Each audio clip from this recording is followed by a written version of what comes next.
I again want to welcome you. Thank you for your support. Many of you have contributed to tonight and as sponsors and as donors. And I want to say that as a young organization, we deeply appreciate that. If you hadn't had the opportunity and you like what we do, I would ask you to please look in your programs for a card, and if you're so inclined and would like to make a contribution to the charitable works of our organizations and our programs, you can drop those cards with the folks at the doors on your way out. And most importantly, we hope that you enjoy this evening. Now I'll turn the microphone back over to Scott. Thank you.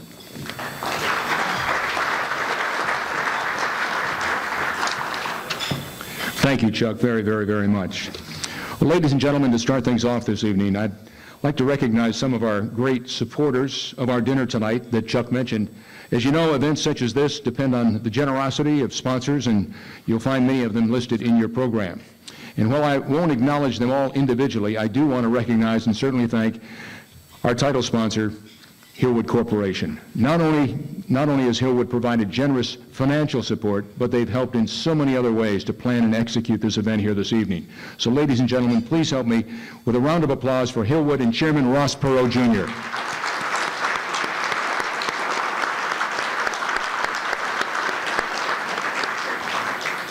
I'd also like to recognize 7-Eleven Corporation for their generous donation as well. The 7-Eleven CEO, Mr. Joe DePinto, is with us here tonight, along with several of his guests. So let's give it up for 7-Eleven.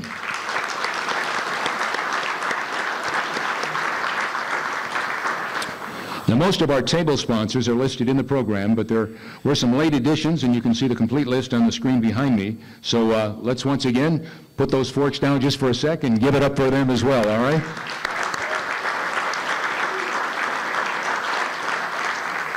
And last but not least, we have a wonderful audience. That's all of you incredible folks that are here with us tonight. And that's due in part to the assistance of our co-chairs who are listed in the program. The distinguished group contributed their time and certainly their great expertise to help us attract this superb group. So please put your hands together one more time and help thank all of those folks as well.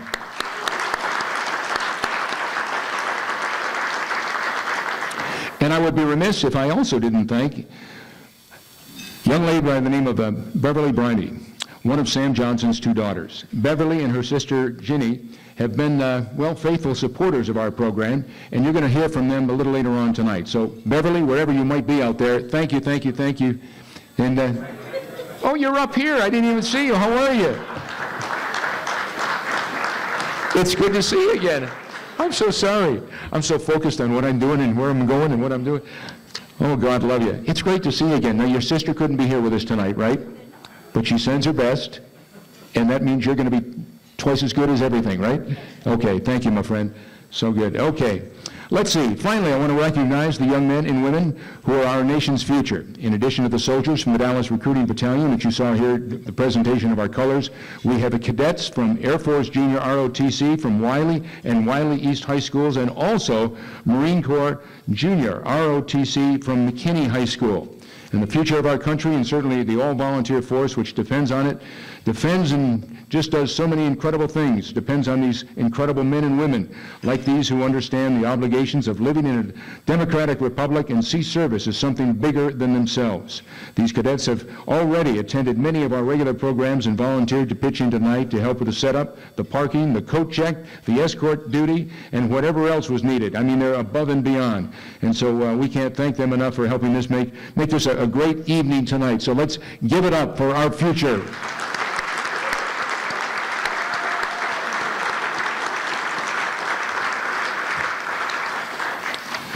All right. Well, think back in time, if you might, with us, ladies and gentlemen. Congressman Sam Johnson served, believe it or not, for over 6 decades. That's right, 60 years in the service of this great country, including 29 years in the U.S. Air Force, 29 years in the U.S. Congress, where he represented the 3rd Congressional District of Texas, where we all happen to be here tonight. In his Air Force career, he was a fighter pilot, commander, director of the Air Force Fighter Weapons School, the Air Force equivalent of Top Gun, as well as a member of the Air Force Aerial Demonstration Team. You know them well. You've heard about them, I'm sure, the Thunderbirds. He flew 62 combat missions in Korea, where he was credited with air-to-air kill and another 25 in Vietnam until he was shot down in April of 1966. And then, for those of you that might not be aware of it, he spent the next 7 years as a prisoner of war in North Vietnam, including time at the notorious Hanoi Hilton. In his post-military career, he served 6 years in the Texas House of Representatives before being elected to the U.S. Congress back in 1991, over 30 years ago. Congressman Johnson was a staunch conservative and a consistent advocate for the military and veterans. And the Defender of Freedom Award, which bears his name, recognizes individuals who embody the traits he demonstrated and lived by during his 63 years of public service and public life. Patriotism, service, and concern for our nation, and certainly for others, the men and women who defend it. It says here in the script here, it says I was the recipient of the inaugural Defender of Freedom Award last year, and I tell you what, I can tell you it's one of the highlights of my career. I've been very fortunate in the 30 years that I spent on television to have won a lot of awards as a multi-Emmy award-winning broadcaster and what have you. But some of the awards that mean the most are things like this, being named the Father of the Year or something like that. Very special. But when I got a call last year and told that I was going to receive something with Congressman Sam Johnson's name on it, a Defender of Freedom Award, I didn't know what to say. I came right after the Vietnam War, so never served in the service, but still to this day do a lot of military work, was in Normandy on the 70th anniversary of D-Day with my son, who had just graduated from Baylor University with a degree in television film. We were there with 24 World War II vets, all in their 90s, on a bus for 2 weeks, going from Germany to Luxembourg to Belgium and back to France. On June 6th, I'll never forget that. It was the bucket list trip of a life. It was the highlight of my entire professional career, because both my son and I, for the documentary we put together, we both won an Emmy. And that's what it was about, just to be around these people and see what they did. And then we were asked to go to Pearl Harbor on the 75th and did the same thing. It was unbelievable. Every time I see somebody dressed in blue, dressed in our nation's uniform, I simply say, thank you for your service, but most importantly, thank you for the commitment that you continue to make. As I've said for many times in my keynote, live your life as a go-getter, but share your life as a go-giver. And that's what Sam Johnson did year after year, decade after decade. And this award right now, that represents who he was and what he was all about. So I'm delighted to tell you that the second recipient, is going to be our good friend Darcy Anderson tonight.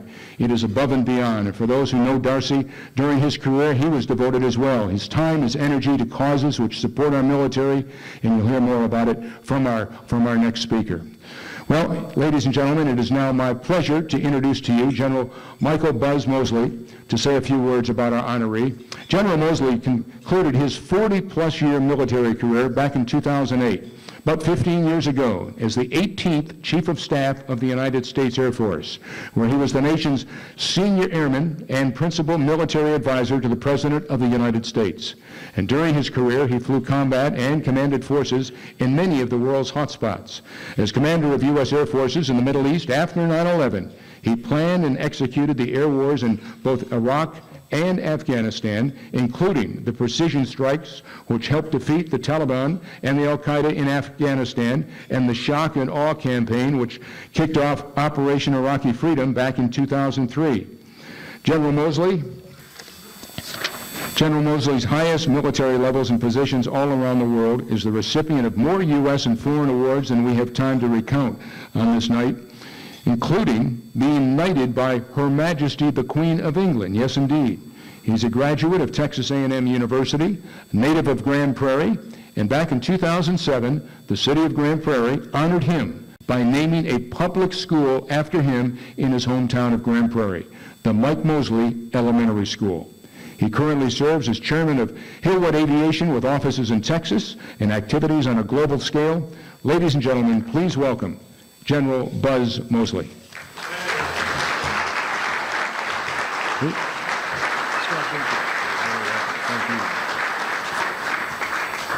Scott, thank you for that introduction, Beverly. Thank you. I know Darcy is terrorized by what I may talk to y'all about. As well he should be. Okay, I'll be nice. But there's so many things y'all don't know about Darcy Anderson.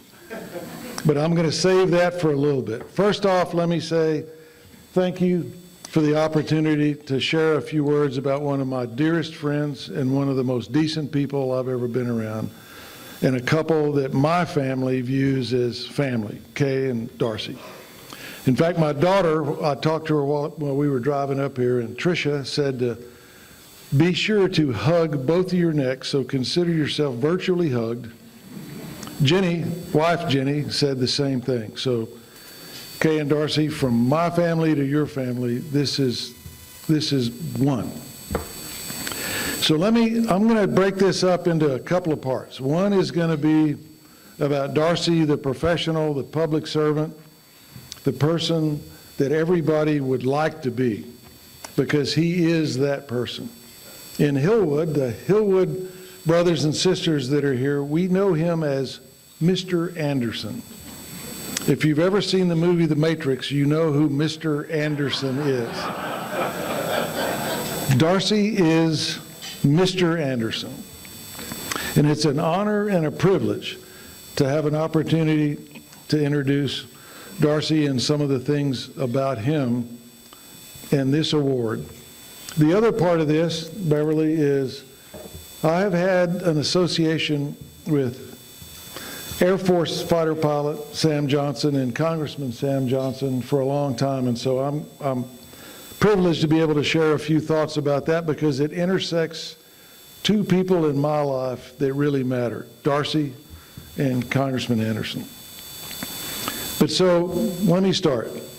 Darcy is not only a professional colleague within Hillwood, he and Kay are dear and trusted personal friends. So this is personal. Darcy contributes so much wisdom, leadership, and energy to so many endeavors. They're a challenge to cover in a minute or two that we've been allotted. But allow me to spend a little time sharing some thoughts about Darcy.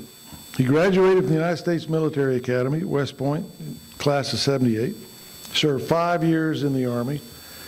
I think some of my Hillwood brothers and sisters don't realize that he was a combat engineer for 5 years, which is not the easiest job in the United States Army. And he did that in a distinctive manner. He and I have spent multiple times on airplanes and around campfires and around tents talking about military service and military commitments, and understanding that a young lieutenant or a captain in the combat engineers has a pretty tough road ahead, because almost never can you meet everybody's expectations. Darcy joins Electronic Data Systems, EDS, 1983, and in 87 assumes a leadership role within Hillwood. A lot of this is in the program, but you need to hear it from somebody like me to verbalize this, because Darcy is a special person. He played a key role in a presidential campaign. Who would know that?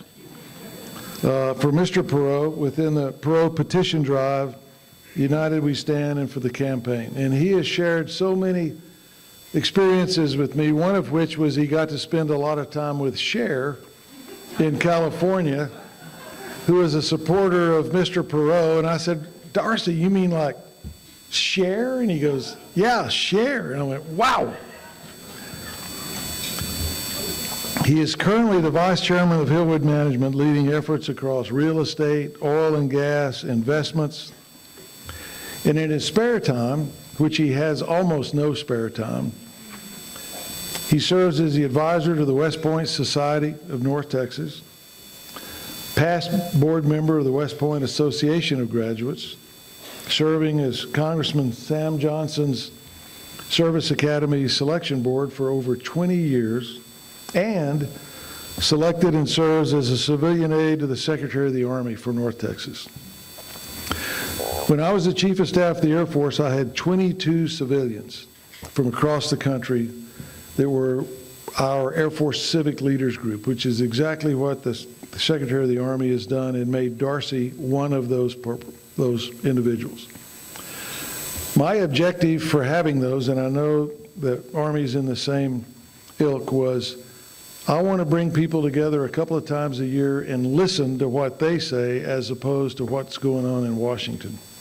So Darcy, I know as a civilian aide to the Secretary of the Army, your judgment, your experiences are critical and key to the progress of what's going on within the United States Army.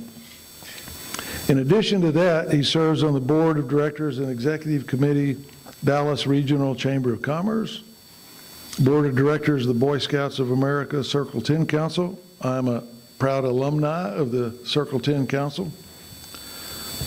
Troop 195, Grand Prairie, Texas.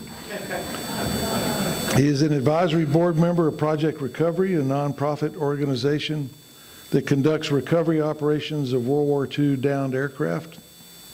Darcy's been roaming around in the South Pacific with those guys a little bit and helps look for the downed World War II aircraft to recover airmen, Marines, Navy, Army folks to bring the remains back to the families.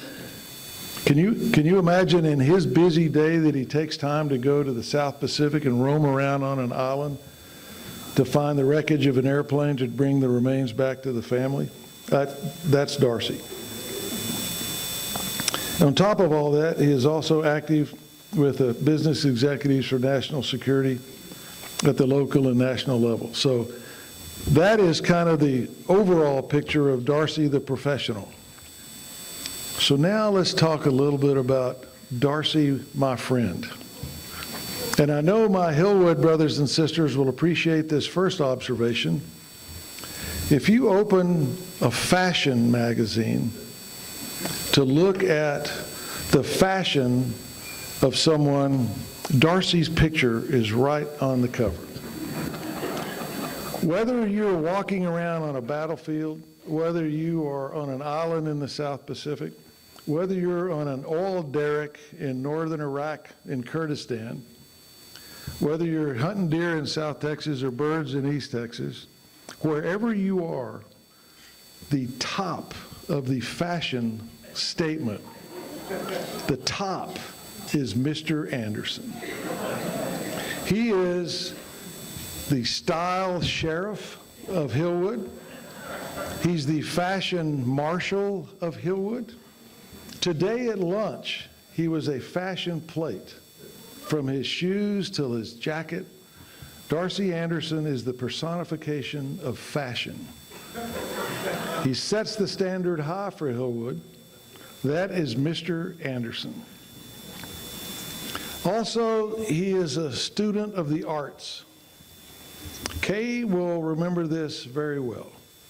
When we were associated in the East-West Institute to try to save the world, we had a board meeting in San Francisco, and one of the board members had an association with the San Francisco Opera House that invited us to an opening of a contemporary interpretation of Herman Melville's production of an opera of Moby Dick. I'm not making this up. Now, I know I did go to Texas A&M, and Texas A&M is not noted for its opera or its appreciation of the arts.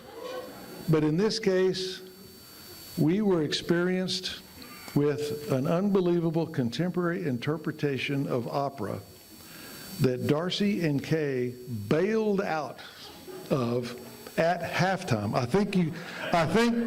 think in opera, it's either an intermission or a halftime, but at halftime, Darcy and Kay bailed. Ross, Sarah, Anurag, Gunjan, myself, others stuck it out the entire evening, the interpretive opera of Moby Dick. I can't tell you, for a graduate of Texas A&M, how much I appreciated interpretive opera in San Francisco that must have lasted 2 days. The next morning, when we show up for breakfast, all of us fatigued because we had put up with the interpretive opera of Moby Dick, Darcy and Kay show up fresh, rested because they had bailed at halftime. So there is a man who is the fashion plate for Hillwood. There's a man appreciative of the arts.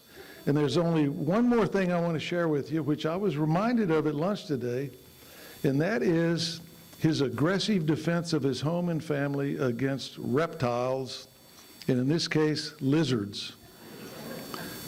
Darcy, one morning, having his coffee, drinking some water, is accosted and attacked by a lizard in his house that he chooses to defend Kay in his home. The lizard attacks, snaps at him, he reacts, trips and falls and messes his shoulder up and requires medical attention. The lizard wins round one. But wait, there's more. At a point later, the lizard shows up with a friend. There are two lizards. Darcy, seeing an opportunity to rid the world of these aggressive lizards, attacks both of them with a fly swatter. No, I'm not making this up either. And he rids the world of these two aggressive lizards, and they go away. So Kay is safe, the home is safe, the castle is safe. So we have a fashion model. We have an appreciator of art and opera, and we have a defender of the home against rogue reptiles that attack. Darcy, I can't tell you how much I value our friendship.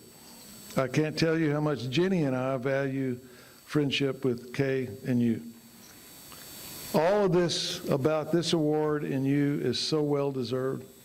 And from all of our Hillwood members here, we treasure the relationship with you, not only on a professional level, but a personal level. You are a world-class human being and a dear friend. And the ability to intersect you with Congressman Johnson, what a special treat it is tonight to be with Beverly and to touch you and he together. This is world class. So before I sit down, let me offer two quick stories of Sam Johnson, who is, to me, still the personification of service, selfless service for the country.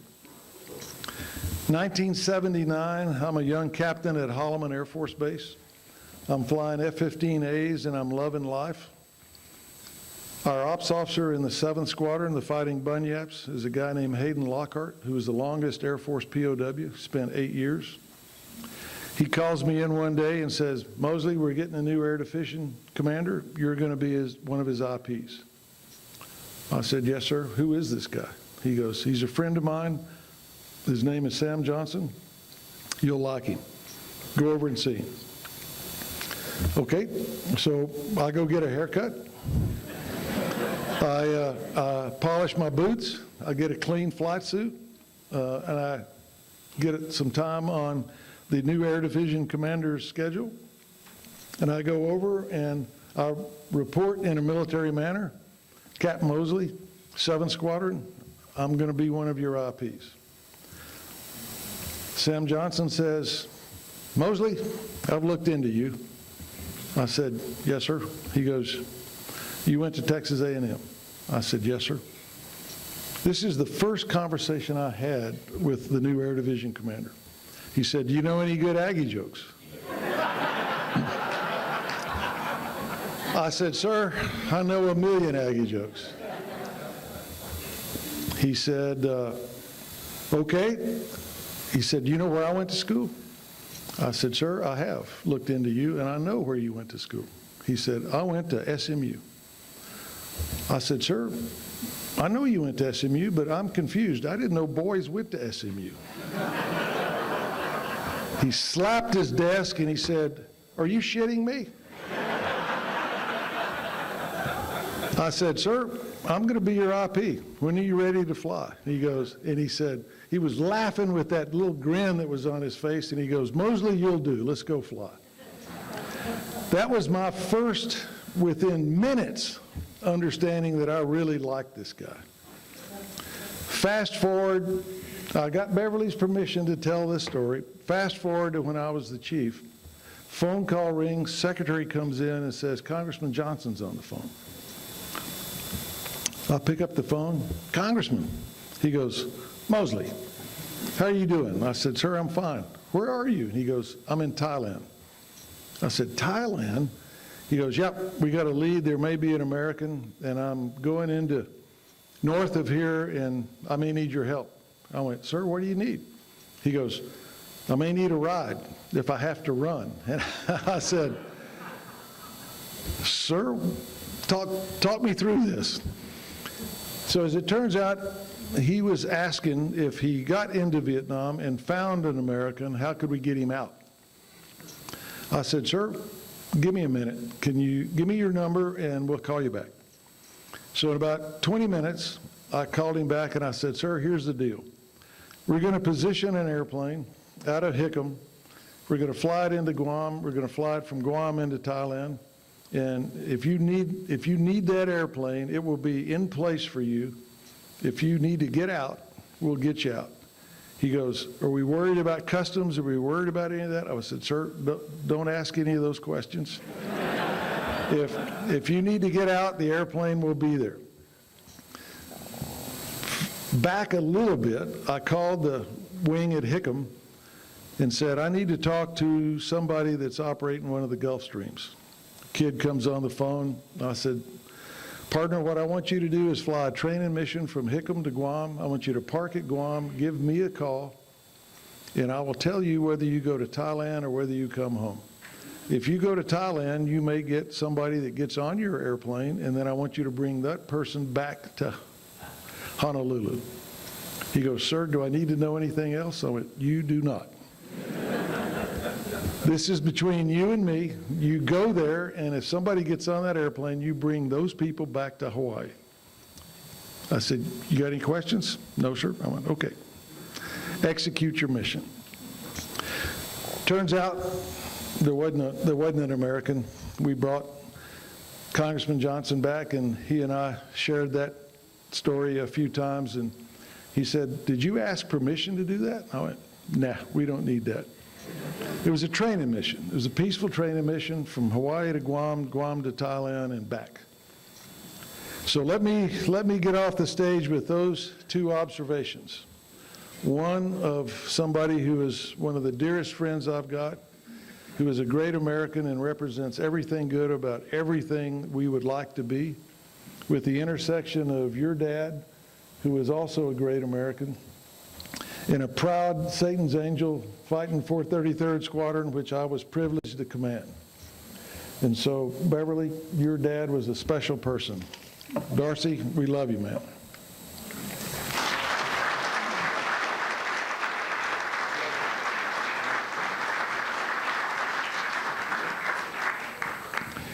General, that was great stuff. By the way, he'll be appearing at the Comedy Corner next Thursday, if you'd like to. Thank you so much for being here, and thank you for your service. Thank you so much. Well, ladies and gentlemen, as we move on, it is indeed a pleasure, a real honor to introduce to you Beverly Briney, one of Sam's two daughters. As I said a little earlier today, her sister Ginny could not be with us tonight, but sends her congratulations and certainly her best wishes to all of you as well. Beverly and Ginny have been staunch supporters of our program, and we're most honored to have Beverly with us here tonight to present the award. Now, you're going to be able to see the award right here, and I'd like to read from the description of what the award is and tell you a little something about the award. The awardee will have exhibited long-standing, consistent, dedicated support to our great nation and those who defend it, particularly to causes and organizations which stand for the American values of patriotism, leadership, and selfless service, demonstrating personal sacrifice, initiative, and courage to defend our nation, and to directly support those who stand in the gap for our collective security and peace. After Beverly's remarks, I'll ask the Style Sheriff of Hillwood himself will be here on the stage. Darcy will come up, yes, along, as the General said, along with Dr. Patty McCoy. Patty, by the way, is the president of the Audie Murphy chapter of the Association of the U.S. Army and a member of the NDBS board, and nominated Darcy for this award tonight. So Beverly, are you ready to come up, my friend? It's all yours. Let's put our hands together and welcome Beverly.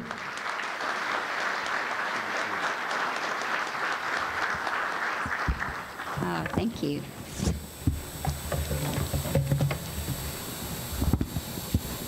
The lights are bright.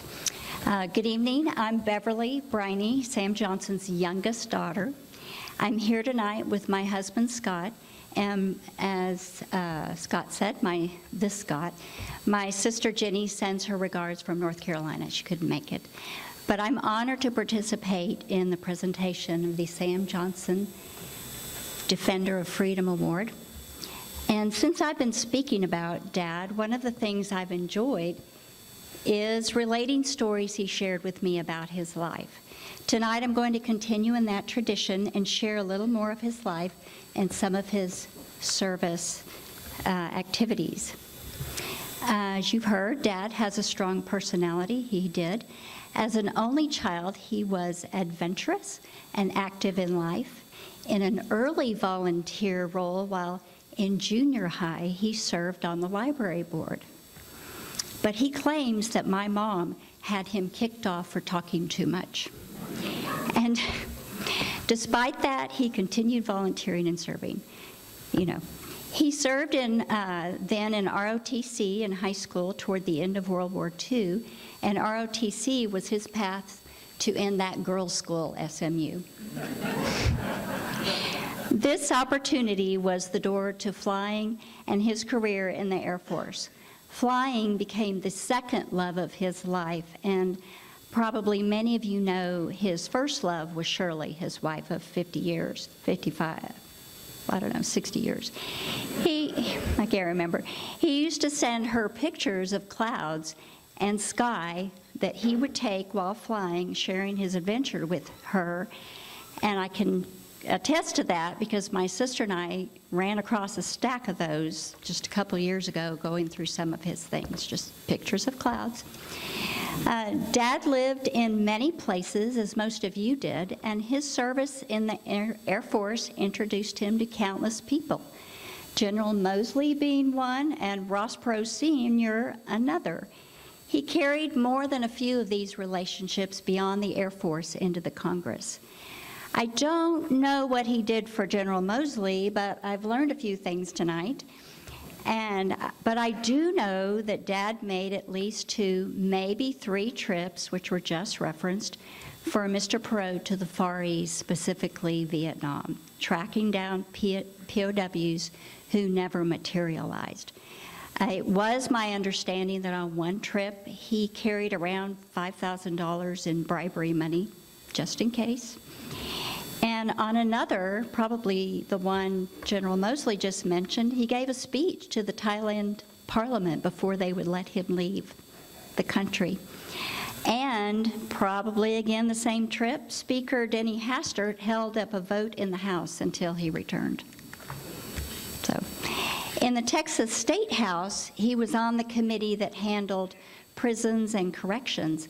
Many representatives in Texas have to return to a job when the legislature is not in session, but he was retired from the Air Force. He had a little more free time, so he spent the time between at least 2 sessions flying around the state, holding hearings on recidivism and preparing to introduce legislation to reform the prison system in Texas. His efforts were successful and did result in significant changes back in the late or mid-'80s. This service effort took volunteer energy, but it was rewarding to the state of Texas. In the Congress, among other boards and committees, and beyond the junior high library board, Dad served on the board of the Smithsonian Institute. Here he was instrumental in correcting the Enola Gay exhibit to more accurately reflect history. He also served on the POW MIA Commission, for which he and his staff made several trips to Russia and other Eastern European countries to review files regarding American servicemen. Like all totalitarian regimes, Russians are avid record keepers, and there was much to see in those files. Last but not least, he was faithful in his service to God, for without that service, he would not have developed the character to persevere as a POW, an Air Force pilot, a representative, a husband, and a father the entirety of his life. His service efforts were the kind that defended our freedoms and looked to the well-being of others. Thus, this award is accurately named, and it is in that spirit that I am proud tonight to present the Sam Johnson Defender of Freedom Award to a well-deserved recipient, Darcy Anderson.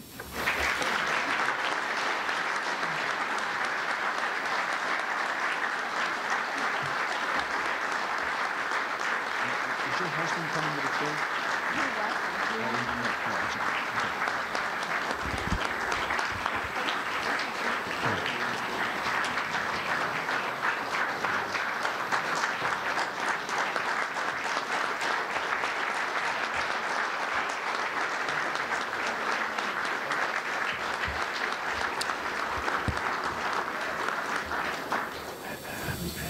I'm out here looking on the stage. Please be seated, ladies and gentlemen.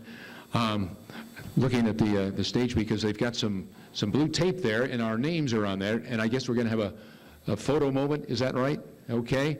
So come on up here, General. We'd like to get you in here as well.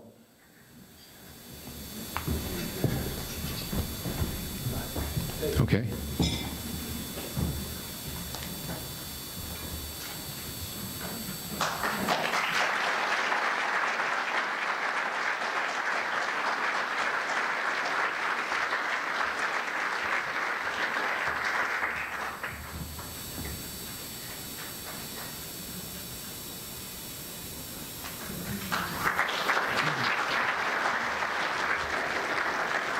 Ladies and gentlemen, one more time, the recipient of the second annual, as you can see it right here, Congressman Sam Johnson, Defender of Freedom Award, our great friend and a patriot himself. Ladies and gentlemen, Mr. Darcy Anderson.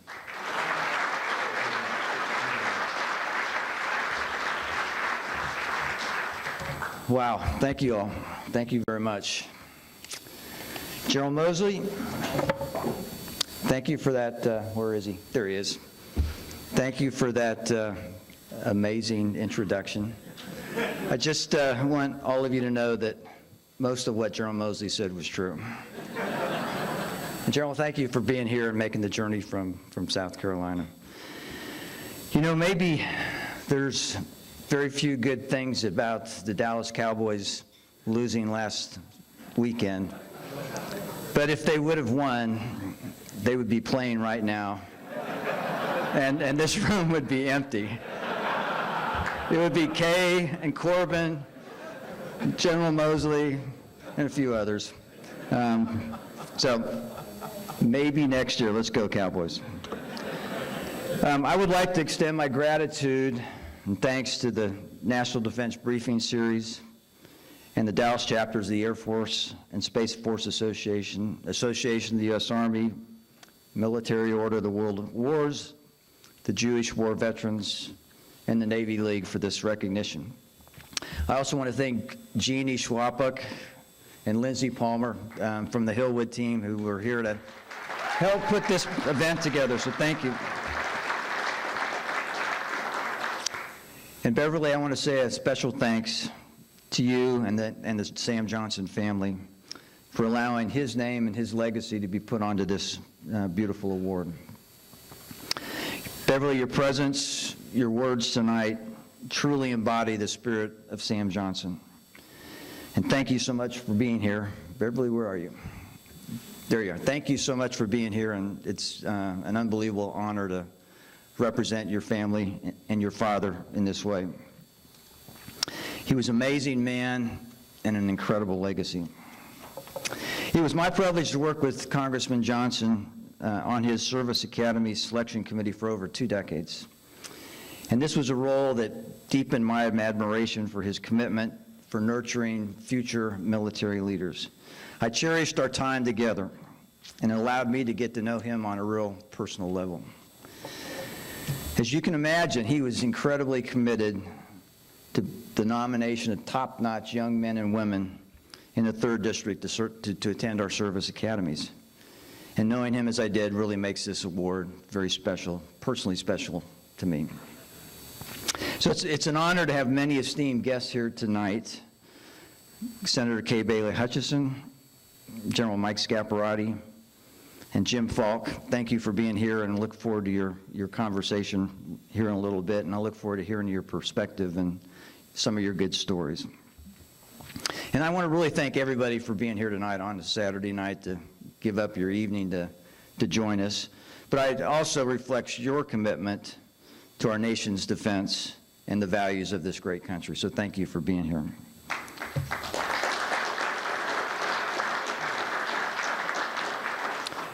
Others I'd like to recognize tonight: Congressman Keith Self, General Jay Garner, former commander of Operation Provide Comfort, whose leadership saved millions of lives of Kurds in 1991. General John Abizaid, former CENTCOM commander and U.S. ambassador to Saudi Arabia. General Joe Martin, former Vice Chief of Staff of the Army. General Robert Brown, National President of the Association of the Army. And Joe DePinto, my wingman civilian aide to the Secretary of the Army and CEO of 7-Eleven. And I also want to really thank Ross Perot Sr. and Ross Perot Jr., for whom I've worked for 40 years. It's hard to say that. They are true patriots, and they have supported our national defense and our military in amazing ways. And both of the Perots were hugely supportive of my activities supporting the military and our veterans. And I just want to thank them greatly for giving me the support, the resources, and the flexibility to do that. As Beverly said, Ross Sr. and Sam Johnson had a very special relationship and a unique bond that go back to Mr. Perot's support of the POWs during the Vietnam War. And it was a relationship built on mutual respect and patriotism. That friendship was largely a result of their activities together, both after the Vietnam War and years to follow.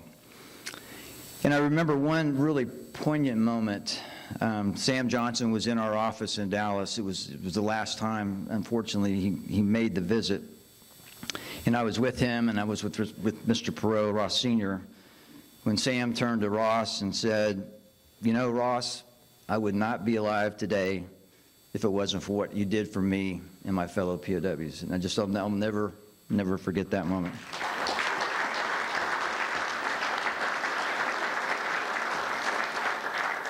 And lastly, I owe a lot of thanks to my family, and their unwavering support has been my anchor over these many years. My wife, Kay, has always been by my side, and she's been eternally patient and supportive of my military and national defense endeavors. Kay and I are incredibly proud of our son, Corbin. Where are you, Corbin? There he is.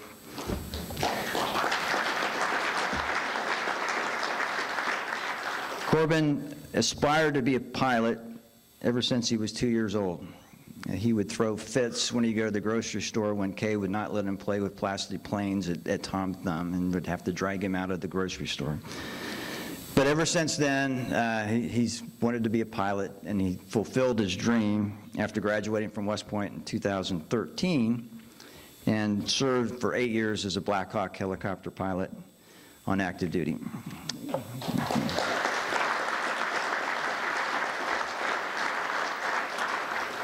And also with us tonight is my brother, Darren. Darren is a U.S. Naval Academy graduate, class of 1983, and a former nuclear submarine officer. Darren, thank you.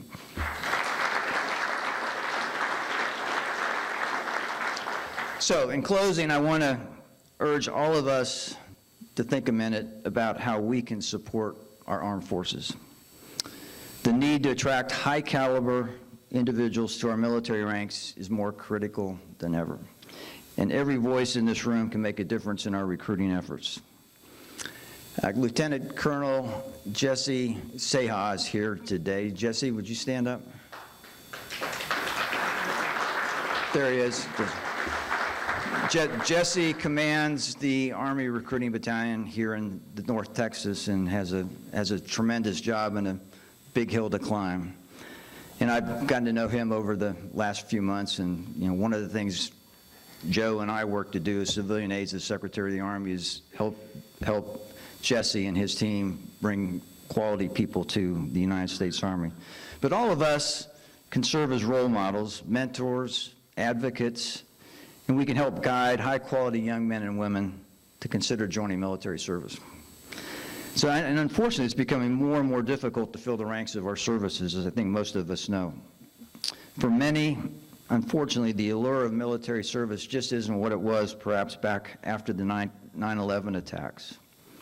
And that makes inspiring this next generation of leaders all that more pivotal. So I would just ask all of us, think about influencers you know, parents, coaches, teachers, education and community leaders, and how you might be able to help in some way with the recruiting challenges that our nation and our armed forces are facing. So thank you again. Thank you for this significant honor. I'm truly humbled, and I am inspired to continue to serve our great nation for many more years. Thank you.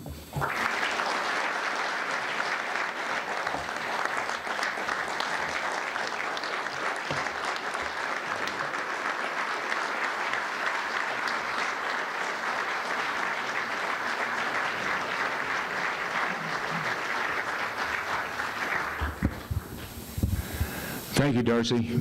Well said and well done. Thanks for all you continue to do. We have honored Darcy here tonight, but success in life is, as I'm sure most of you will probably agree, is generally a team effort. It's a team sport. And we would like to recognize Darcy's teammate. We're talking about Kay. Kay, would you stand up so everybody can give you a nice round of applause?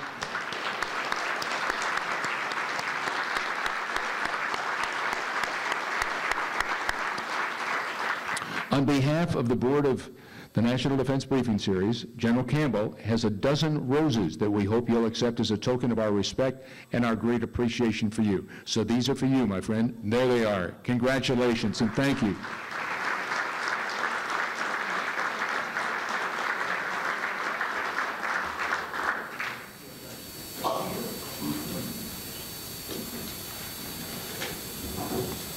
Thank you, General Campbell. Well, ladies and gentlemen, what we're going to do right now is we're going to enjoy the great dinner prepared by the good folks here at the Heritage Ranch. We have wine service at the tables, and mixed drinks are available at the grill bar back there. If anyone checked a coat and needs to leave early, our cadets who run the coat check are at table number 9, is what I'm told. Right? Is that? Yeah, there they are, right there. Okay. So if you need to leave, just check out with the fellows over there, and they'll be more than happy to help you out.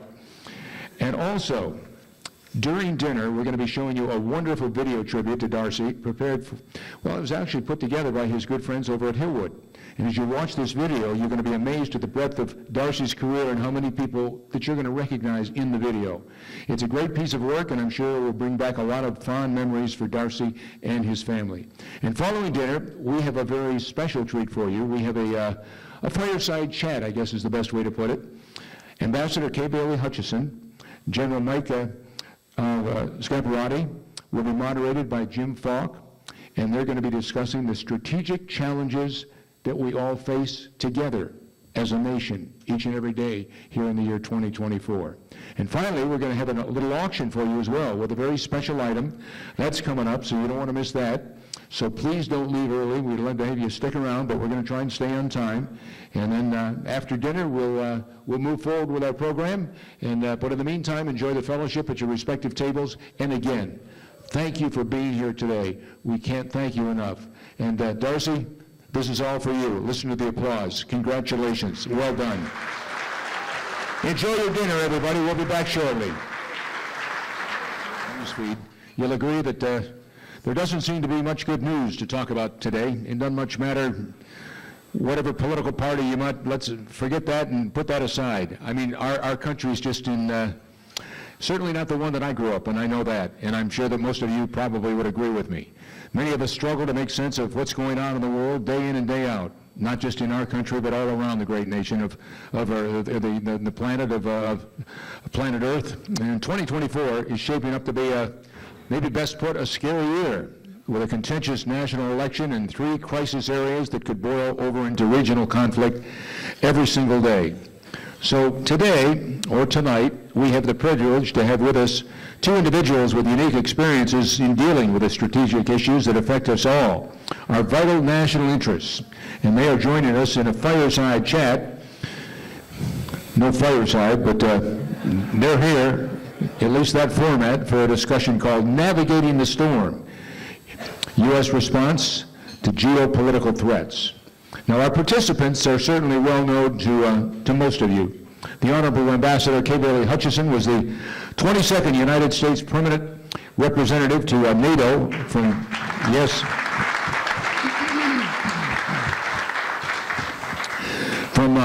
to NATO from 2017 to 2021, focusing on the importance of U.S. leadership in the alliance and strengthening the transatlantic bond between Europe and North America.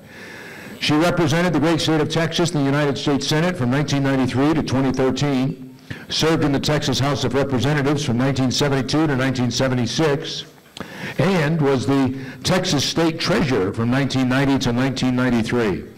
Ambassador Hutchison is a native of Galveston and is a graduate of the University of Texas at Austin. Secondly, we have with us General Mike Scaparrotti, served as the Supreme Court Commander of Europe, Commander U.S. European Command, retiring from the U.S. Army in 2019. As the NATO Commander, General Scaparrotti worked with the leadership of all 29 NATO members to preserve the security and stability of the alliance and strengthen it in the face of traditional and new age adversities. Or I should say adversaries, not adversities. Now, during his, believe it or not, over 4 decades, he was in the Army 41 years, served in key leadership positions at the tactical, operational, and strategic level of the United States military. He's a graduate of the U.S. Military Academy in West Point, New York, the class of 1978. So we're delighted to welcome, yes, put your hands together, please. And our moderator for tonight's discussion is Jim Falk. Jim is the President Emeritus of the World Affairs Council of Dallas-Fort Worth, and well known to many of us here in the audience, having served for 2 decades as its president and CEO before retiring to Santa Fe back in 2021, just a couple of years ago. Maintaining a strong Dallas connection, he hosts Perspectives Matter, a McChristian program on KERA. So following the discussion among the three of them, Ambassador Hutchison and General Scaparrotti will take your questions and be interested to see what you have to say after they all talk with us. And you'd, of course, also I'd like to ask any question. Please hold up your hand and we'll bring a microphone around because we want to make sure that everybody is able to hear what you would like to ask of the fireside chat. And we're going to be recording the session and want to make sure that we get your question in as well. So that said and done, I think we'd be remiss if we didn't put our hands together for all three of these wonderful folks who are coming out here today. Jim, that said and done, I'm going to step aside. It's all yours, my friend. Take it away. Thank you very much, Scott. Now, one thing I want all of you to know, General Mosley, that Darcy Anderson I've gotten to know really well as a friend. So I used to call him Mr. Anderson. Now I call him Darcy. And ladies and gentlemen, he has blue jeans and tennis shoes. He really, really does. And I've even seen him once drink a beer. So he's not quite what you think here in Dallas, Texas. Great to see all of you. I have a few pages of notes, but I'm tempted to throw them away because both of you graduated in 1978, right, at West Point? I think the audience would probably prefer just to hear those stories, but I guess we need to really ask some more serious questions, so we'll get going with that. And I'd like to start with this. I think a lot of people in this audience really understand the structure of NATO, but many of us perhaps don't understand the formal structure between your position, General and Ambassador. What is the formal structure, how you're supposed to work together, and then how did you work together? Because I've heard, someone told me, that you all were foxhole buddies, and I can imagine that was probably the truth. Ambassador, let's start with you. Okay, I want to take a moment of personal privilege. Sure. Because, you know, I've been with Collin County when Collin County was just a little bitty county, and it has grown and become so wonderful. And I had so many friends here. And I want to say first, Sam Johnson and his fabulous wife. I mean, Shirley Johnson was a saint. She never let anyone forget Sam when he was in that 7-year period. And we all knew her, and I loved her, and having Sam and being able to serve with him for 20 years was a great honor. And I want to say Keith Self has come into Congress. I have also known him when we were building the Republican Party in Collin County. You're doing a great job, too. And then I also have a General Mosley story. So now I have to decide whether to wait until you get this award and I can give the speech, but I won't. I'm going to say that when I first went to see General Mosley, when he was the Chief of Staff of the Air Force, I walked into his office and there was one thing hanging on the coat rack. It was a Texas A&M Aggie hat. And I said, well, my goodness, you know, I think we need to add a little color to this. So I did my duty and sent a Texas Longhorn hat. The only thing is, I never got to visit your office again to see if you'd actually put it on that coat rack. Okay. But anyway, I just wanted to say that. And then you are so right about Scaparrotti and myself and Cindy. I mean, it was a great working relationship. And I want to say welcome to my state, because NATO, back to your question, Jim, NATO, of course, is a political military alliance that is the longest standing military political alliance in the history of the world. And the way it is formed is that I, as ambassador, had a staff that was military as well as the staff that was the State Department. So I answered to both the State and the Defense Department, and I loved that. I loved being able to do that, and we had really close contact. But General Scaparrotti, of course, was the Supreme Allied Commander, and he ran the entire military operation of NATO. And we had total communication. We went to Afghanistan together. You talk about a foxhole. We stayed in a cement foxhole. He took the other framework ambassadors, which were the ambassadors that had military in the division headquarters. So he took the 5 of us to Afghanistan to go and visit those headquarters out in the hinterlands in Afghanistan. And General Scaparrotti, I'm going to say, was a strategic genius.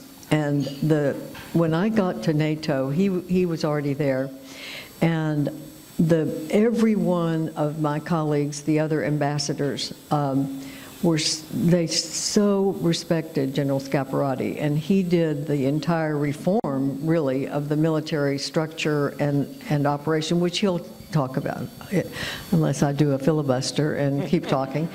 But I just want to say that he was the greatest partner that we could ever have had. And we had some ups and downs, and every NATO option is always on the table, and we had ups and downs. We had challenges, and we talked once a week, and I knew I could tell him everything that I thought was important. He told me what he thought was important, and then we were just a team going to the military and the political side. And let me just say that about NATO, it is an evolving and stable alliance because it does evolve and it adapts. And it is the 31 now allies, hopefully 32 very soon with Sweden. But that alliance is so important for us. And sometimes I hear about, well, Europe doesn't do enough. That alliance is a megaphone for the United States. It is a force generation of support for everything that we do. We are the leader of NATO. We decide and set what is going to be the risk, and then we bring our allies together and make sure that they support our assessment of the risk and that we start the deterrence operation. And anybody who thinks that NATO is not relevant or NATO that we should be pounding on our European allies. Yeah, we do pound on them. They want us to pound on them, but they know that we are going to assess the risk and we will establish the way to deter the risk that we are facing together. So I loved my time there. I never thought I'd be doing something like that, but it was a joy to work with this man. General, tell us about some of the challenges that you faced and how you worked with the ambassador. All right, thank you. If I could, I'll take a little bit of license here, too. I just Okay. want to say, Generals can do that. Yes. You give a general a microphone. I mean, he's He's got like a senator. That's right. But I just want to say up front, it's a pleasure to be here on the stage with both of you, and particularly to work with Ambassador Hutchison again, and to take part in the evening to honor my very good friend here, Darcy Anderson. So thanks. It's a special evening from that viewpoint. At the time that we were in NATO, and when I took over, it was just after the bombing of the Brussels airport. We flew there a week later and walked through the area. It was less than 2 years since Russia had annexed Crimea and entered Ukraine. It was recognized that NATO still was looking at themselves as a crisis management organization, and we were clearly in a period where we were heading toward, a warfare again, where we had to be ready to fight a near-peer adversary in Russia. That task alone, changing that mindset in NATO, was a monumental task. And the 3 or 4 objectives that I had as the primary things I needed to get done as the SAC Europe took all 3 years to do it, and not one of them would have been accomplished without the work of Ambassador Hutchison. We worked tight. We didn't always agree, but we always worked together. And when you think about the difficulties, she reported to both Defense and Secretary of State. That's unusual for an ambassador. She had both of those reporting chains. In order to get anything done in NATO, it's a consensus organization. You got to have all the 29 nations agree on any step you take. So for me, it was not the difficulty with the military folks that worked for me. The difficulty was the political side, the diplomatic side. And on any given day, I was more probably a diplomat than I was a military general. So the relationship with her and her relationships with those other 29 nations that she had to influence was the key. So for me, it was the relationship with her to further the interests of the United States and protect those, and secondly with the SecGen so that I could do my job as NATO's general. And the triangle there, I think you had an exceptional relationship with Jens Stoltenberg. And we worked that hard, and that was what gave us the ability to have the influence that we did in a tough time in NATO. Lots of people, especially President Putin, who thought he'd be able to take Kyiv in 3 days, were surprised that the Ukraine forces were so strong and so resilient. But you were not surprised, and I'd like you to tell the audience more about the involvement that you had prior to the invasion, now 2 years ago, in training the Ukrainians. Within NATO, we had a close relationship through the tactical level units that trained the Ukrainians. They were in a fight with the Russians. They understood the foe better than we did. And we had allied forces, U.S., French, British forces, etc., that trained with the Ukrainians, as well as special forces, to prepare them for that fight, to help them be better prepared for the fight that they were in. That was primarily helping them with how to train, how to rotate forces, and command and control. And there were things that we learned from them, because they were actually in the fight. But from my trips to the front, when this was about to break out, I was asked by a reporter whether I thought they would run, and I said, absolutely not. They're fighters. They're going to fight, and they did. I'll never forget my first time to the front, and I made it a point to try to get one-on-one with company commanders. These company commanders, you could look them in the eye, and you knew they were warriors. And you knew what they'd been through, and they were very candid about what they could do and what they needed. I was just so impressed with the experience of those young captains and lieutenants and the troops that were fighting. So I wasn't surprised that they would fight. I, too, was surprised by how poor the Russians were, though. And so we look at a political situation right now. There's a question about whether funding will be provided. And just a few days ago, I was listening to Ivo Dalter, who was your predecessor as U.S. ambassador to NATO, and he said, I'm very pessimistic about funding being provided this year. Do you share that pessimism? No, I don't. I think the Congress will do the right thing. I think it is essential that Russia be beaten, because there is no doubt in my mind, and from talking to our Eastern European allies, that the reason that, well, I will digress for a moment and say I think we're being tested. I think when we left Afghanistan the way we did, that both Putin and Xi of China decided to test America, that maybe this was their time to do what they've always wanted to do. Putin thought he could get by with going into Kyiv because he'd gotten by with taking two provinces in Georgia and then Crimea.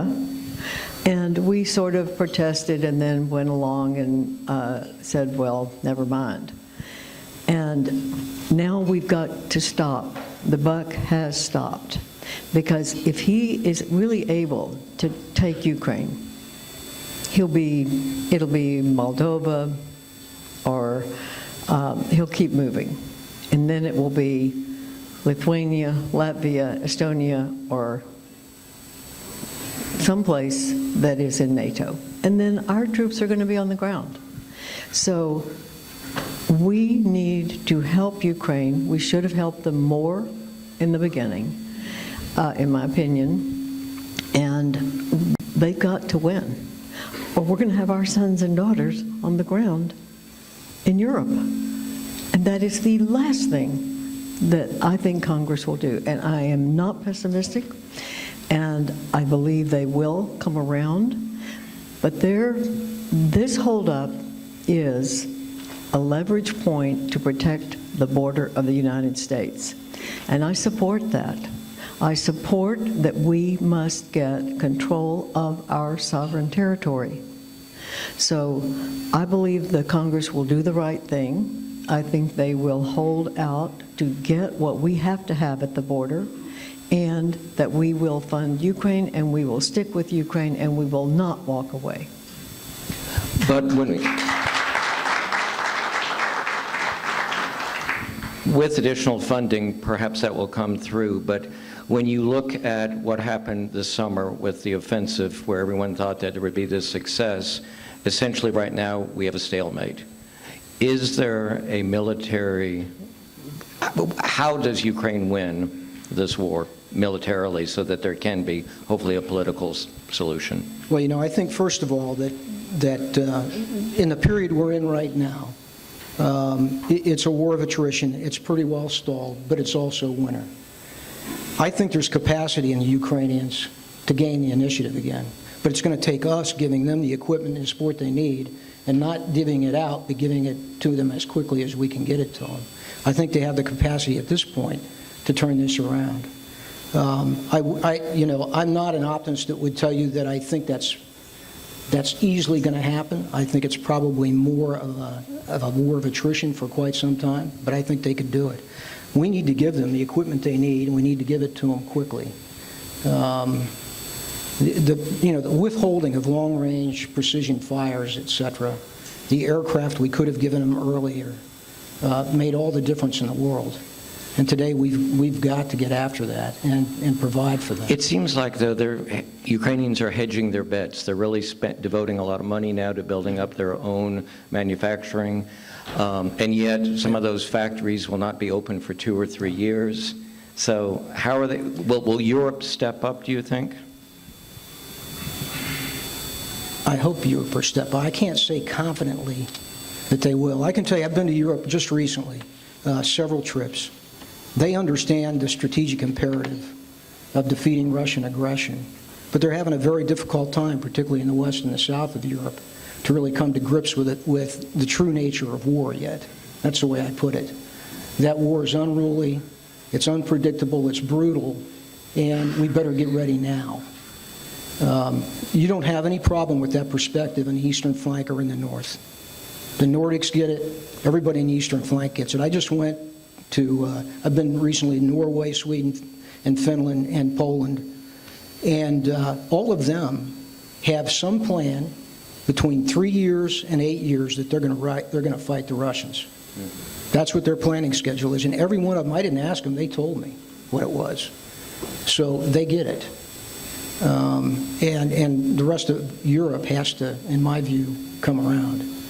So I see my friend Jeff Engel back there, who's director of the Center for Presidential History, and historians are going to be debating for eternity about the expansion of NATO. And when you look at it, it's really 2 major times, one in 1999 where Poland and Hungary and so forth, and I think that was probably pretty well accepted, but the consideration of bringing in Ukraine and Georgia was a certainly different level. And I want to read 2 quotes. One from Robert Gates that he wrote in his book, Duty, where he said, "Trying to bring Georgia and Ukraine into NATO was truly overreaching, recklessly ignoring what the Russians considered their own vital national interest." George Kennan, who of course is well known as the architect of our containment policy, said that expanding NATO, I think the Russians will gradually react quite adversely, and it will affect their policies. It is a tragic mistake. Ambassador, was it a tragic mistake? And was it also a mistake when we, in a sense, led Russia to believe that Georgia and Ukraine would become part of NATO? I'm not sure I understand your question exactly on was it a mistake? A mistake not to bring them in, or a mistake? Well, they're not in, but giving the perception and talking about the fact that Ukraine would be admitted into NATO. Oh, I think, first of all, I was in the Senate when the expansion happened with the Eastern Europeans, and I was very undecided in the beginning. I wasn't sure that expanding and having to deal with more issues was the right thing. I do think it was the right thing in hindsight because it allowed those Eastern European countries to build up their militaries and become producers in the alliance. And now, though, it's a very different time from Bob Gates' book with Ukraine, and I think Georgia is not in the same position as Ukraine. Georgia has, because it happened so much earlier, 2009-ish, on those 2 provinces of Georgia, those are solidified now so much that it would take a long time to either do something different with those occupied territories. I mean, in that one, the kids are speaking Russian, the borders are more solid now. So it would take Georgia doing more to settle that issue for them. But on Ukraine, I don't think, I don't know if it was a mistake to say that we would bring them in. I think that was probably an effort to encourage them to do the things that would allow them to be considered. And they had corruption. They did not have a resilient democracy. They did not have a rule of law. They had a way to go just to qualify.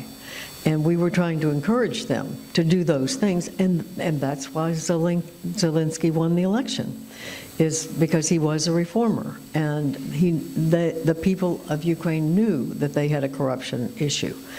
And so it was an encouragement to them to do the things that would allow them to be able to qualify.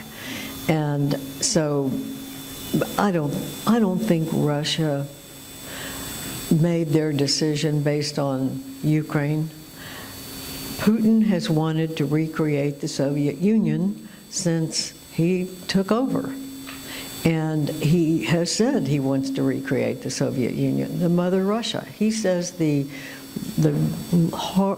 most horrible thing that has happened in the history of Russia was when Gorbachev allowed all of the Soviet satellites to become free republics. And he says Gorbachev was a traitor.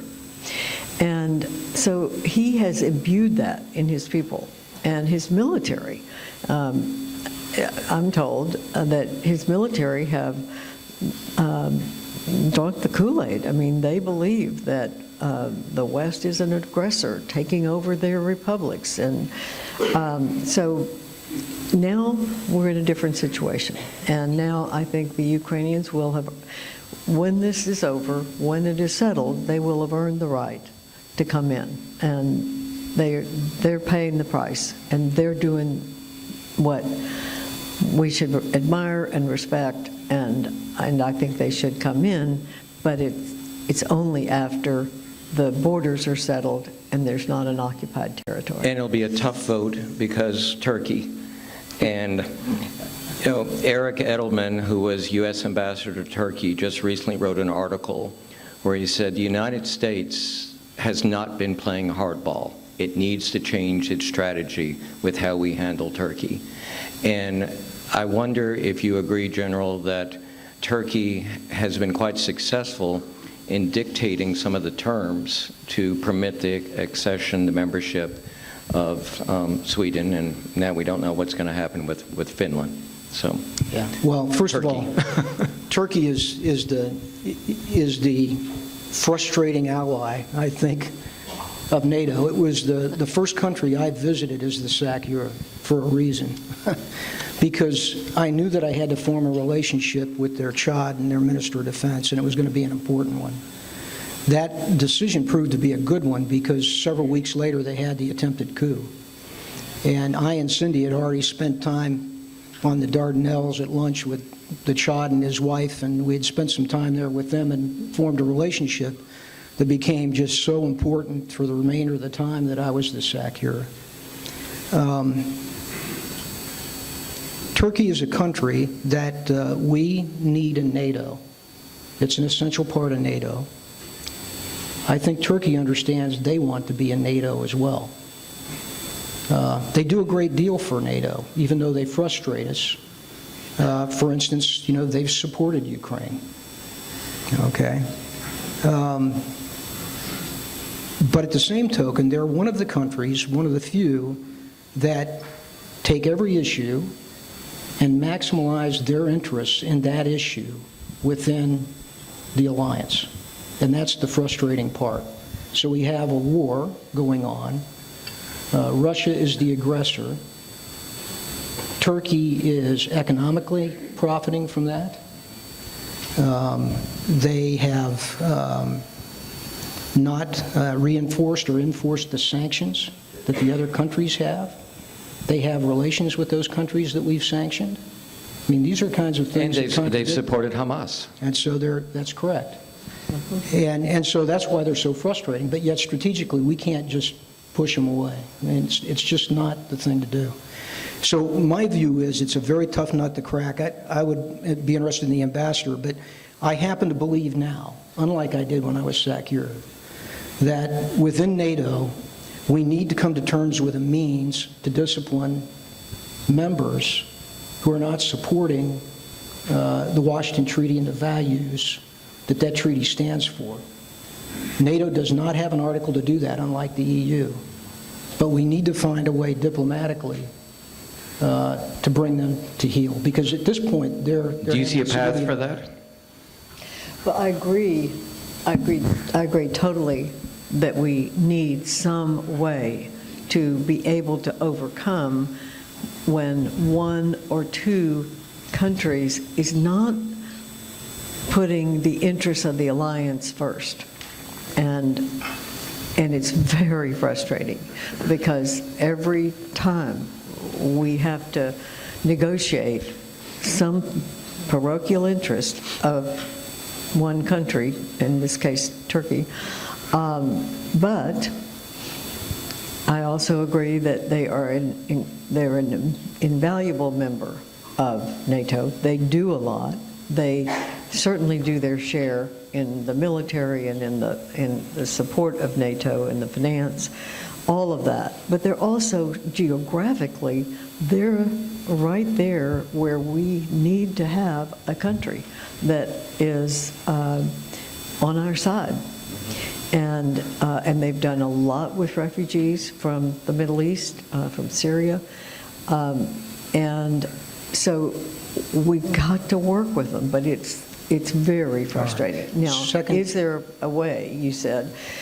I suggested at one point that we have some way for a country to disagree, to have a minority statement when NATO does something, so that, for instance, Erdogan could say to Putin, well, I protested, but I couldn't win the point. And he'll have the evidence that he protested. And you could try to do that, but it takes a unanimous consent to change that rule that we have to have 100% to do anything that is meaningful. And to change that rule, you would probably need 100%. You need 100%. Yeah. To change the rule to make it less Yeah. than A that. little bit like the Security Council. Yeah. And You you know, I have don't- other countries, France, I'm not sure if SCAP would say that Turkey was the hardest to deal with, because France in NATO is very hard to deal with. And so it's not just Turkey, Hungary, France. France always wants something too. And you had to deal with that more than anything. I just thought, oh my gosh. But you just keep moving and you keep pressing, and I don't see how you get out of a consensus requirement when it takes a consensus to change that. So Go can I ahead. say something here? What is often said to me, and it's the perception that in NATO, it's just this bureaucracy that's so hard to get anything done, right? And there's a truth to that in the way that you have to work things diplomatically, particularly, and the ambassador knows that as well as anybody. But if you think about what's been done in NATO since 2014 to today, if I could show on that slide up there the number of key actions at 29, 30, or 31 nations since 2014, you would be shocked. And these are huge decisions. Decisions to completely change the command structure of the NATO force headquarters structure and their operational headquarters. A change in the mindset, a change in the readiness, a change in the force structure, a doubling of the readiness forces for NATO, the first strategic defense of Europe confirmed by 29 nations since it was the Soviet Union. The last one was 25 years old when we came in and got a new defense agreement. Those are huge things. And they all got done at 29 or 30 nations. And they've carried that on. Todd Walters, Chris Cavoli, the ambassadors are there now, have taken those documents and continuously made them more effective for the environment we're in, relevant to the environment we live in today. That's real work being done by NATO on consensus. And I get frustrated when I hear that it's just not getting things done. It really is when it matters. And let me say two things. First of all of what is being implemented now in the military side was your plan. It was what you put forward, you put down, and you got the consensus because they trusted you so much.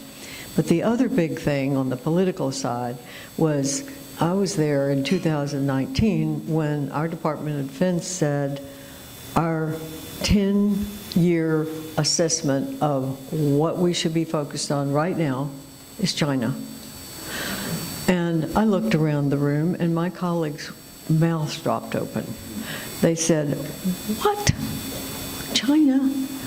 You know, they're our biggest trading partner. What are you talking about?" But we methodically went step by step and showed all of what China was doing that showed that they were indeed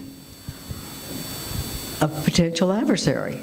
The Belt and Road Initiative, COVID-19, I mean, Huawei trying to get into all of the security systems in our alliance. What they did to Australia when Australia said, no, Huawei is not going to be able to bid, and they did a war on Australia. So what did we do? We were able to get the consensus to declare that China is a potential adversary for our alliance. That was huge, and that was because we led with the risk analysis and then began through Scaparrotti to begin to deter, begin to prepare to deter. And we got consensus on that. But it took a lot of negotiation. But in the end, we always win. We always win. I'm glad you mentioned Asian. We're going to open it up for questions in just a minute, but one thing that's really unique about having the general here is he was commander for NATO, but also in Korea. And the situation in Korea seems to be getting much more serious. I'll bring in a little Santa Fe connection here. The Director Emeritus of the Los Alamos National Laboratory, Siegfried Hecker, who is a professor of nuclear practice at Texas A&M, had an article in Stimson Center a few days ago, "Is Kim Jong-un preparing for war?" and saying that there really is right now, as he would say, Hecker, a hinge point with what's happening in Korea. So, General, how do you see this? You have such experience there. Well, first of all, Siegfried is somebody that I went to frequently to talk about this because he's the American expert that's been inside of their system and seen it. So I don't think there's anybody better. Been there, I think, 7 times in 6 years. Yeah, I mean, he knew what they were doing, what they were capable of, et cetera. He's incredible expert and leader. Look, Kim Jong-un has steadily increased both his missile and his nuclear capacity, and he's building nukes every day. He's continuing every year to add to his inventory. He then got enough, probably 4 or 5 years ago, to begin thinking about, geez, I've got these nukes like all people do, what more can I do with them? So now he's got more capabilities.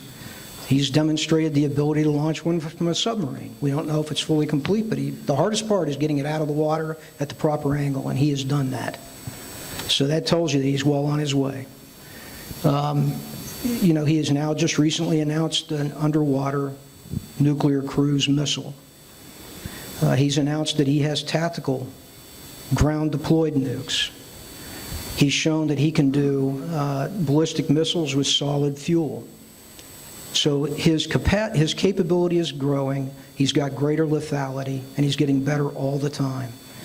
So you know, I was worried in 2013 to 2016. I'm really worried now, and so are the South Koreans, because he has shut down communications. He was embarrassed in the negotiations that failed.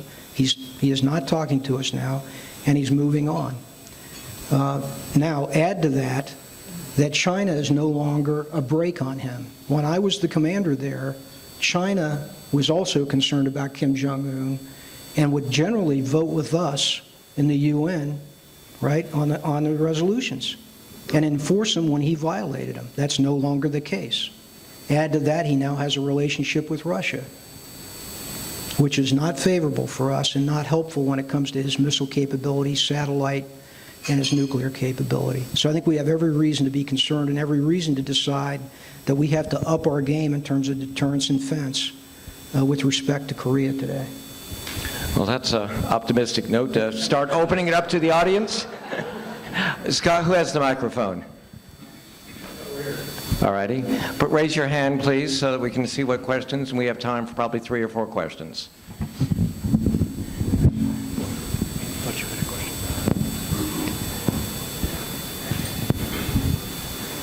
I think I see a question in the back of the room.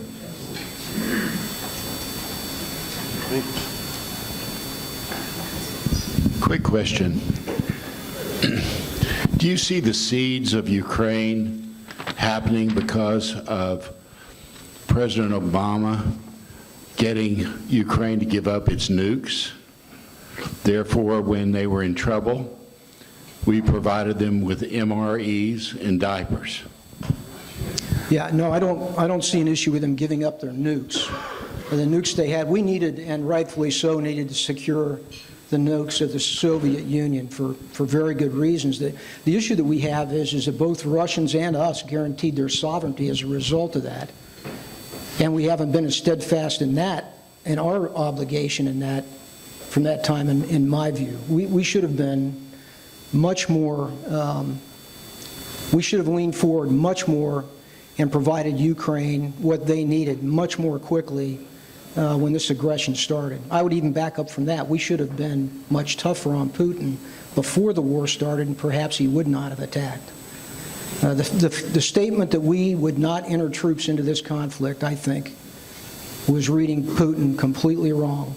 Putin doesn't care about sanctions. He cares about power.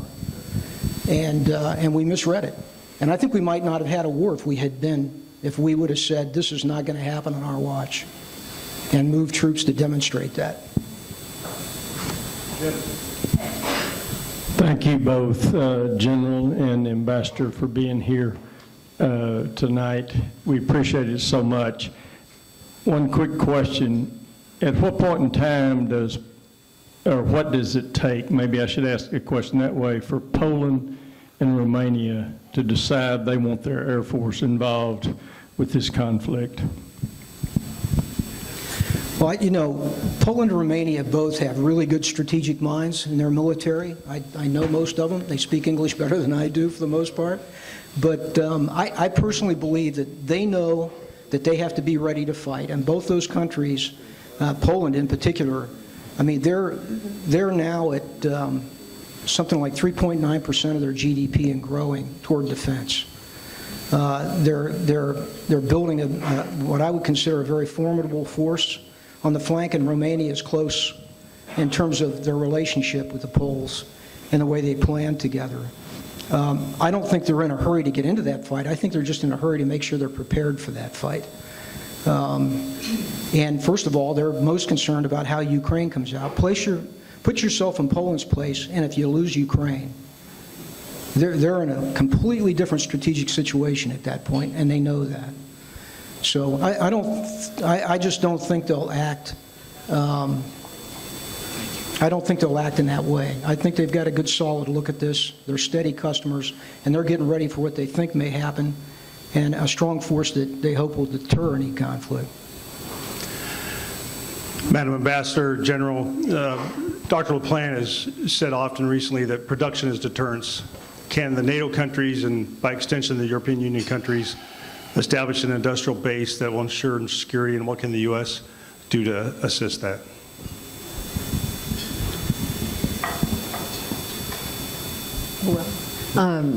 Of course, we're going to have to do a lot of building the industrial base of Ukraine when this is all over to assure that they will never be invaded by Russia again.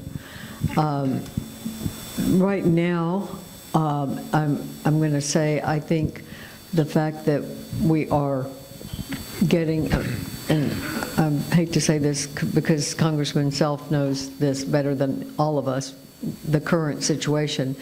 And we probably think we didn't get enough on this budget deal, but at least for the first time, we have had a bigger defense budget than the civil budget side.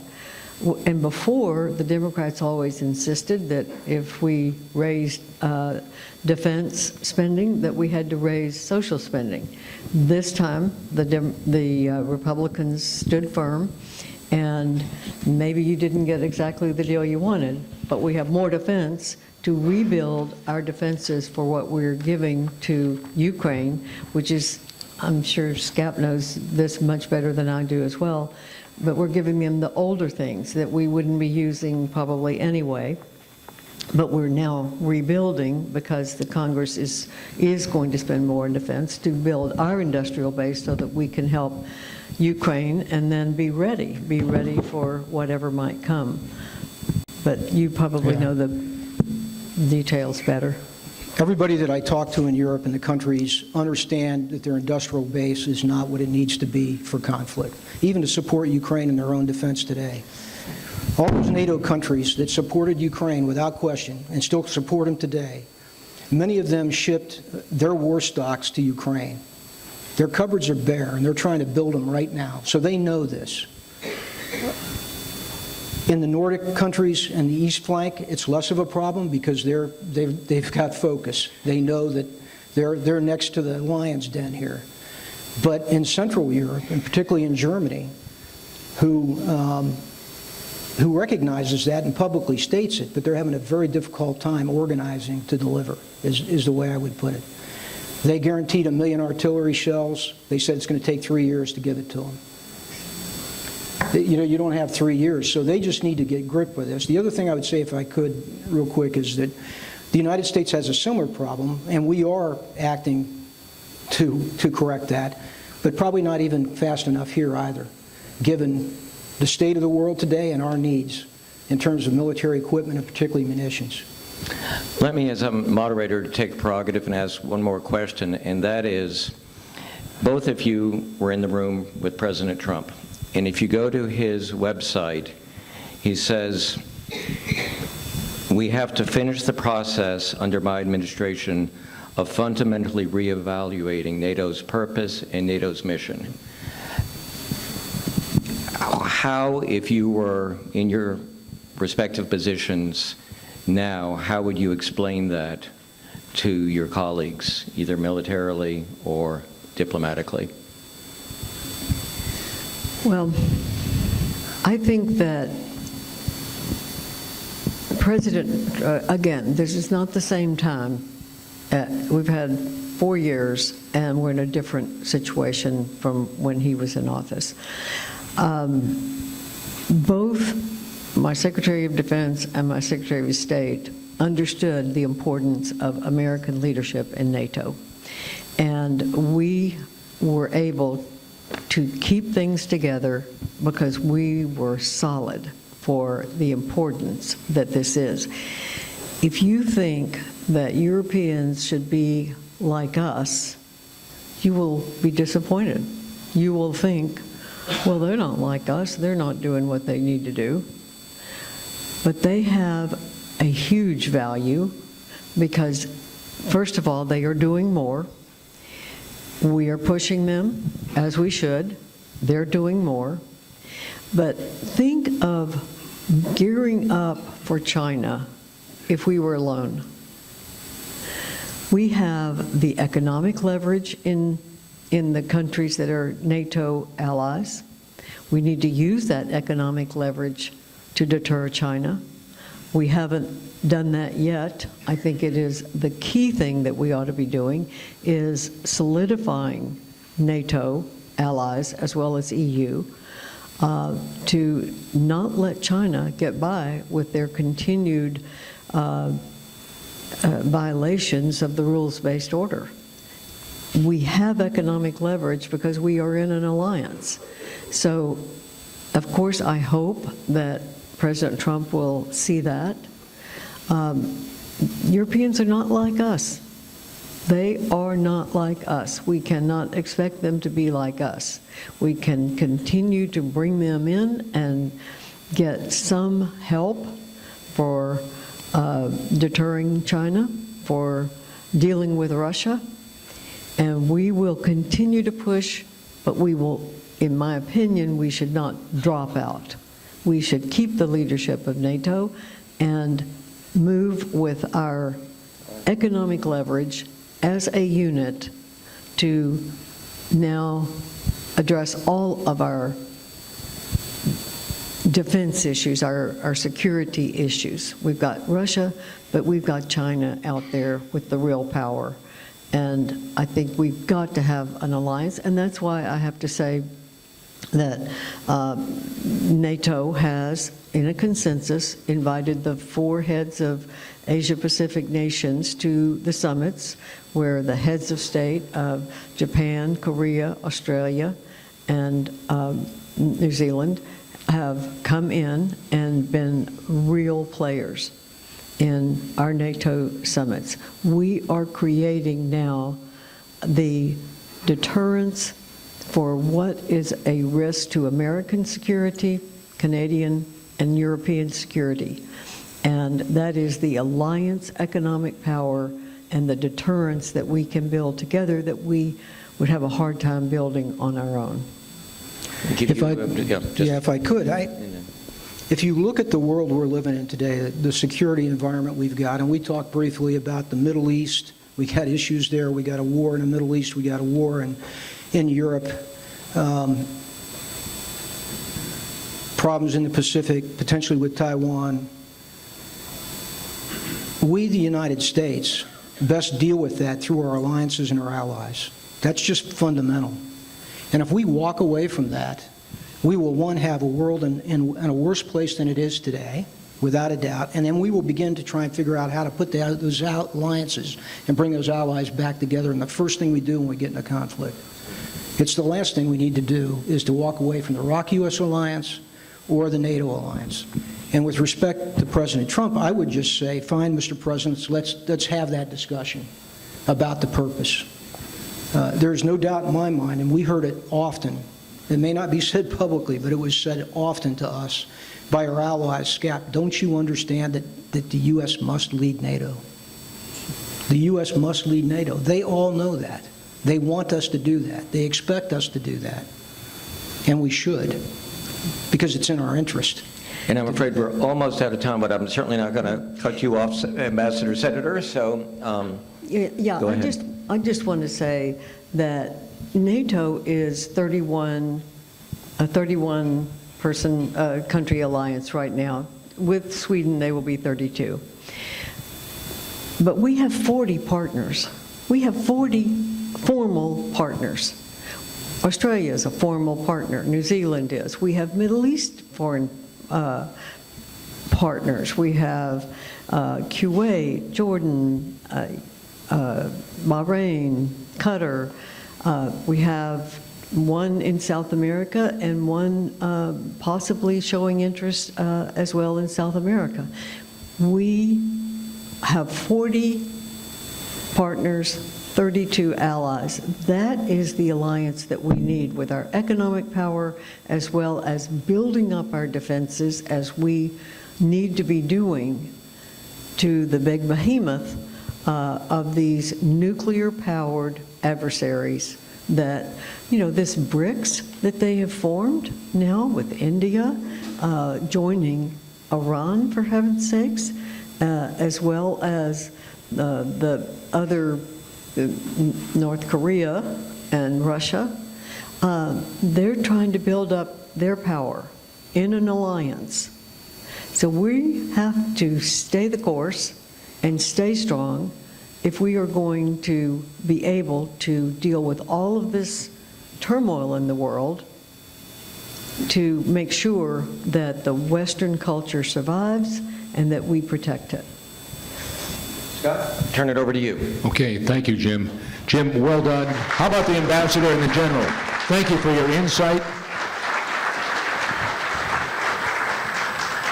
We really appreciate it. If you want to be excused so you don't have to sit up here for the rest of the night, you're more than welcome. We're heading down the home stretch. Just a couple of things to take care of, but outstanding. General, thank you very much. Ambassador, good to see you again. Thank you so much. Well done, my friend. And well done, Jim. Great to see you. Thanks so much. All right, let's see. We've got just a couple more things, and then we're going to move on and say goodnight to you all and say thank you for being here. We really appreciate it. Well, the first thing I've got, hold on one sec. How many people have been to a live auction? Do you know why you have a live auction? So you can make money. So we want to make money for the military and the families of the military, and we want to thank and give additional dollars to the youth that we are raising money for every single day.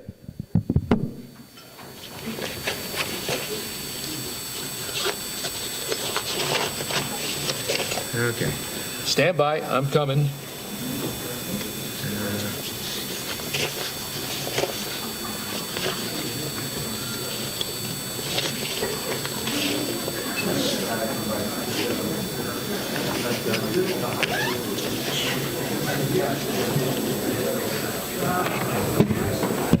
All right, I need your attention. We talked about the Dallas Cowboys last week. I was with Tom Landry Jr. and his wife. We're involved, my wife and I, honorary chairs for the run that they have for Wipe Out Kids Cancer and what have you. And he and his wife are involved as the chairs and what have you. So we were at a meeting the other day with our good friend Cindy Brinker and what have you. And so in the midst of it, we got talking about the Cowboys game that had just taken place a couple of days prior to that. And I said, you know what? I said, I don't mean to throw anybody under the bus, and we can sit and talk about who ought to be there and who shouldn't be and what they ought to do and blah, blah, blah forever. But I said, it's over 60 years ago that your dad, in 1960, became the first head coach of the Dallas Cowboys. And he was there for 29 years. You stop and think about what the Cowboys did in that period, from 1960 to 1988. And I said, let me ask you a question. This is to Tom Jr. Now, this stays in this room because I don't want you going, hey, Tom Jr. said so-and-so. No, I'm just making a point. He was as surprised as I was. And I said, when you have a game that's supposed to be most impactful of any game, the Cowboys haven't. You realize that Tom Landry was the head coach of the Cowboys longer than since the Cowboys have been in the Super Bowl, almost that long? Do you believe that? He was the head coach for 29 years. The Cowboys haven't been in the Super Bowl since 1995. Yeah, that's right. Just about this time. So Jerry Jones has owned the Cowboys as long as Tom Landry was the head coach. Go figure. So, with all due respect to all of them, we said there's probably not another game that ever was like that game, that you expected them to win, everything was on the line, they finally could show that they had a chance to even get to the Super Bowl, and it didn't even happen. They didn't win again in a playoff.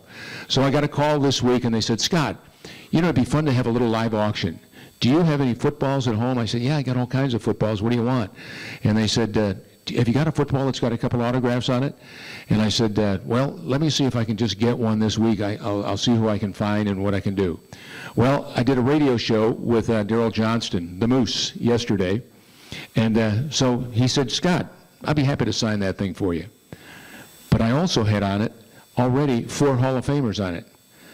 A guy named Bob Lilly, Cowboys' first #1 draft pick, 1961 out of TCU. Also had on here some defensive back, one of the greatest defensive backs in the history of the Cowboys, Cliff Harris, Hall of Famer. He's on here. Let's see. Some guy that in another couple of years, it'll be a 50th anniversary of something called the Hail Mary. Number 88, Drew Pearson's on here too. Who was the quarterback when the Cowboys won 3 Super Bowls in 4 years? Troy Aikman is on here too. So, I've got Daryl Johnson, Troy Aikman, Bob Lilly, Cliff Harris, Drew Pearson. So 4 of the 5 guys right here outside of Daryl, who just signed it last night for me, are on this football. And I'd love to auction it off, and all the money goes to you-know-where. Stays right here. It helps the military, helps the veterans, and it helps the youth that we try to, support each and every day. Somebody want to give me an opening bid, $10,000? You never been to a live auction? You got to get your wallets out, folks. You know what? Who wants to? Anybody want a football? Who said $1,000? Thank you very much. Have you all met my new best friend? Okay. I got 1,000 there. Do I see 1,100? 1,100 bucks? It's a great tax write-off, folks. $1,100. Any place in the room, 1,100. 1,100, thank you very much, sir. There's 11. Do you want to go to 12, sir? You'll do 12, thank you very much. 13, thank you very much. Do I see 14? 14, he says. 15? Anybody? 15. Sir, you want to go to 15? 15, right in front, thank you very much. How about 16? 16. 1,600. Where do I see it? Sir, you want to go to 1,600? 16 I get. 17? 17. Want to go to 17? 17 I get. 18? Just say 2,000 and put it, send it home, huh? 18, you want to go to 18? See what you started, for Pete's sake? 18. Can I go to 18, sir? 18? 18? Can we go to 18? Do it. 18, he says. You want to go to 2,000? 2,000, he says, yeah. 21? 2,100. Do I see 22? Go 22? 22? I got 21 over here. What if I said, anybody else? 21? 21? I got 21 over here. What if I said, I'll stop the bidding right now, then I've got 2 of these. I can sell one there for 21 and one to you for 21. We can make $4,200 tonight. Sold, sold. Thank you, thank you. How about that? Here you go. You're very welcome. Oh, that's great. Fantastic, fantastic. Okay, let's see what else they have put here on my notes. Well, it says right here that completes our evening. Indeed it does. And we had 2 objectives. First of all, to honor the recipient, right? Defender of Freedom Award, Congressman Sam Johnson. Darcy, stand up. All this applause is for you, my friend.